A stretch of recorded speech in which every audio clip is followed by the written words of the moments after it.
I read Black House by Stephen King and Peter Straub recently, and it was a slog to get through. I didn't like it.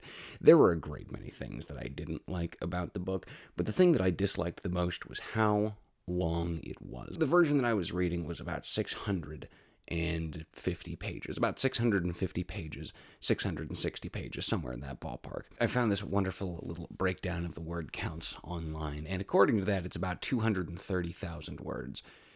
And boy, that is about 115,000 words too many, at least. And that really sucks, because I really liked The Talisman.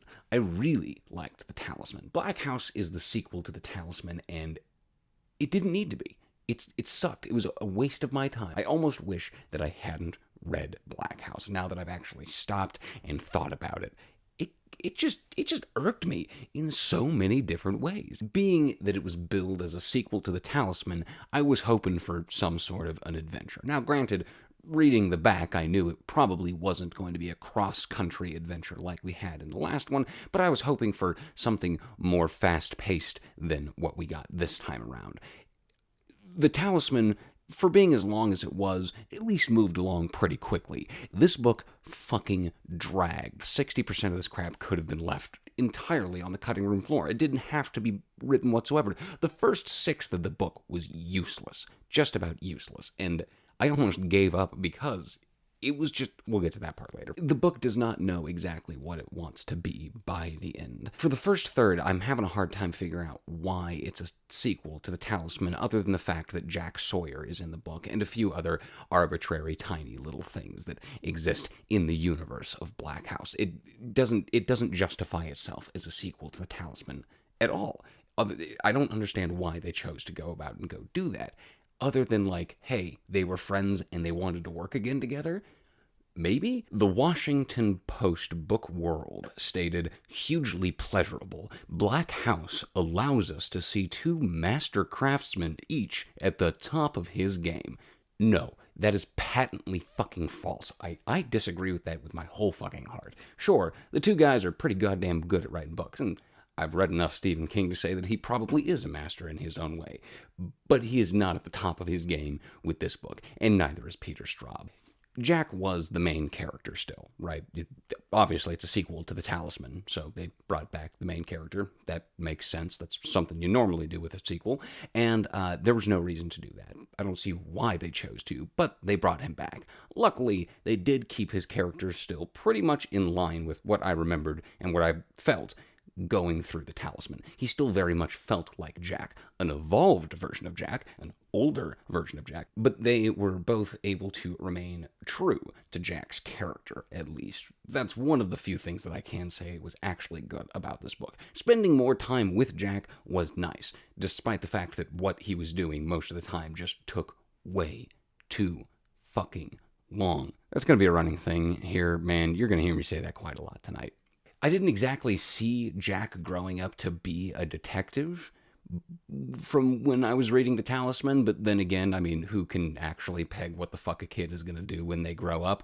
I mean, they're going to go off and go choose their own paths in life. So it's not necessarily disappointing that he went off and became a police officer, became a detective specifically in Los Angeles, but I mean, I don't know. I figured that Jack would have gone off and done something else with his life other than that. Jack is the only character I really liked.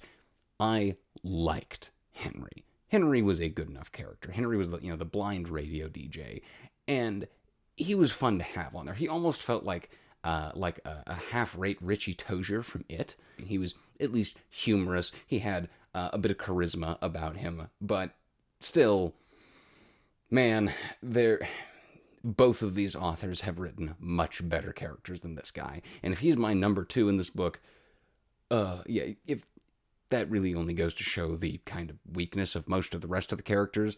They just fall pretty flat for the most part, with the exception of Beezer St. Pierre.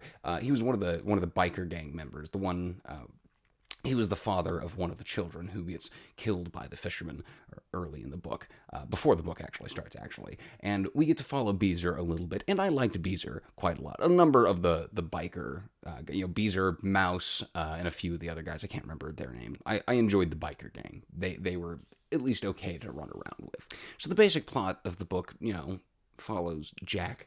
So Jack has to figure out who the hell the fisherman is, right? And Jack has to hunt down the fisherman and deal with this situation and get Tyler Marshall back. Tyler Marshall, who has been kidnapped by the fisherman. But it doesn't really feel like it resolves properly, in my opinion. First of all, Jack isn't the one to take care of the fisherman. Tyler takes care of the fisherman. The kid that gets fucking captured takes care of the guy that captures him. Like, no, don't get me wrong. Like, hey, good for the kid. I'm glad that he's able to do that. But we spent 600 pages waiting for Jack to take care of the fisherman only for the kid to do it? Really? Why the fuck would you do that? That just seems a little bit pointless to me. Why wasn't the kid in the book more? Why didn't we see from his point of view more frequently throughout the book? Why wasn't the book written from Tyler Marshall's point of view? It would have actually been a little bit more interesting because, it felt like he actually saved the day. Sure, Jack and his little band of fucking, Jack Beezer, Dale, a couple other folks had to go in and try and go fucking kill the weird Mr. Mushoon, or however you pronounce that, I'm not 100% sure. But they had to go and kill the weird fucking servant of the Crimson King and whatever, and that was just pretty Deus Ex Machina. The end of this book was just super messy. It was super messy and disconnected from the beginning of this book.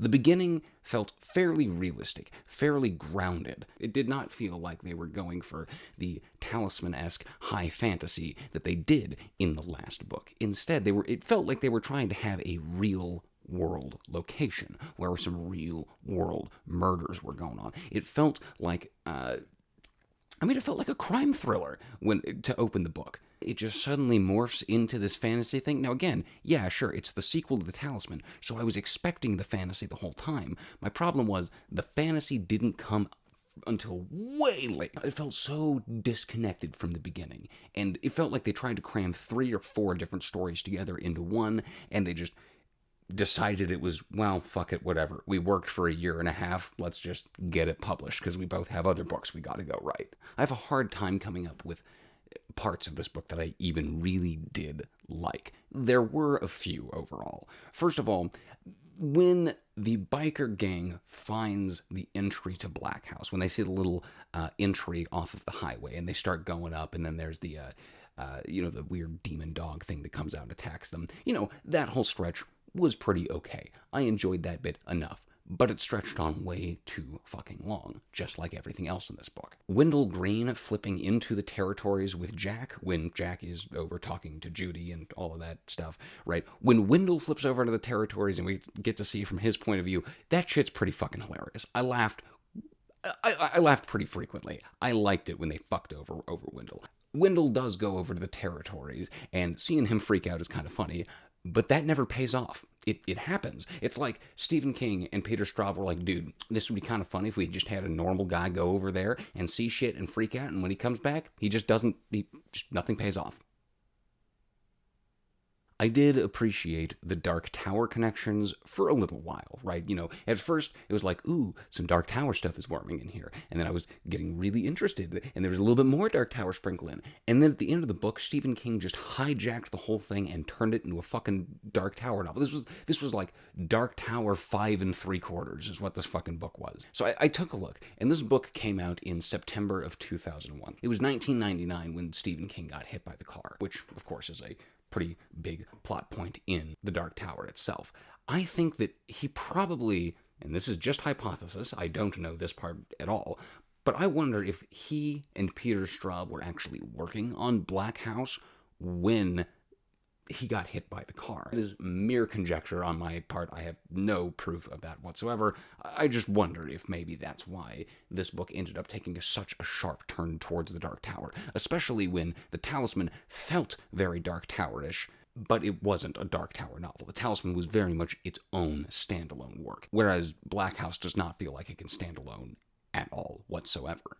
It just kind of falls flat. And the last thing to oh my god. And then we have to consider the end of the book. they ruined it. Like they just ruined it. I don't understand how they could have decided that killing Jack was the right fucking thing to do. Like, okay, there are other places where killing your main character is totally cool. I'm fine with that whenever that happens in most other books. But it was a problem here because his life was saved in the territories. Speedy Parker is able to scoop up Jack and rush him over to the territories and magically save his life, which I'm cool with. But he dies in our world. He can't come back because his wounds are magically healed. And if he comes back here, then that's just going to lead to his death for some fucking reason, because Jack is single-natured or some shit. By that point, I was getting pretty pissed off, so I just genuinely didn't give a fuck why he couldn't come back. But he couldn't, and that just felt so stupid to me. It felt so arbitrary. Why would you rob Jack of his victory? Why are you gonna rob me of that fucking victory? I spent 600 fucking pages slogging through this crap, and you're gonna kill him? Like, don't get me wrong, I get it. It's technically on me. They did give me an out. Let me go ahead and, hold on. And this can be the end if you want it to be. Neither of the scribbling fellows who have brought you this far would deny you that. If you do choose to go on, never say you weren't warned. They did warn us. Don't get me wrong. I'm not trying to say that they didn't. I'm just saying that I don't fucking like it. Like, don't get me wrong. I'm fine with that happening most of the time.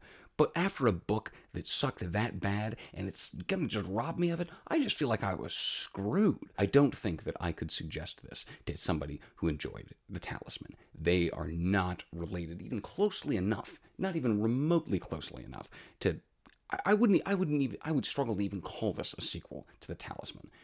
I could not suggest this to people who like The Talisman. I could not suggest this to people who like The Dark Tower. I can't even really suggest this to people who like Stephen King. If you are a diehard Stephen King aficionado, if you are a diehard Peter Straub fellow, then maybe go ahead and go tackle it. Otherwise, man, just leave it to the side.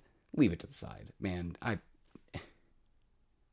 think this is the first time I'm going to rate Stephen King with an actual F. The only reason I even went to completion by the end of this book, I knew halfway through that I probably wasn't going to like it, but I forced myself to come to completion out of sheer morbid curiosity. I kept thinking to myself, it can't remain this slow. It has to pick up somewhere. It has to go somewhere.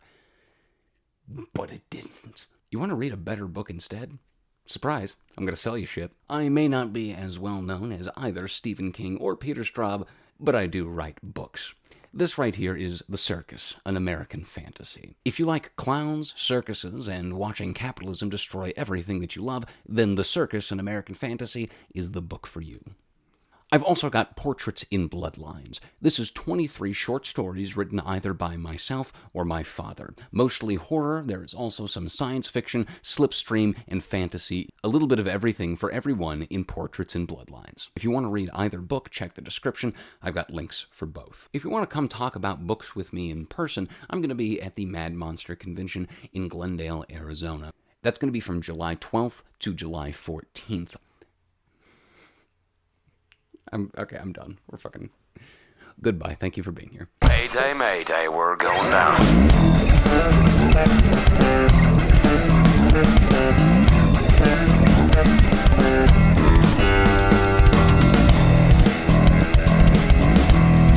Insomnia? What the fuck? Oh, god damn it. This fucking thing out of the way. Thing's jamming into it. Terry Brooks just fell off my shelf. My house might be haunted. But even then, both of these guys are... Man, okay, hold on. I'll be right back. Hold on. I have to get the fucking book.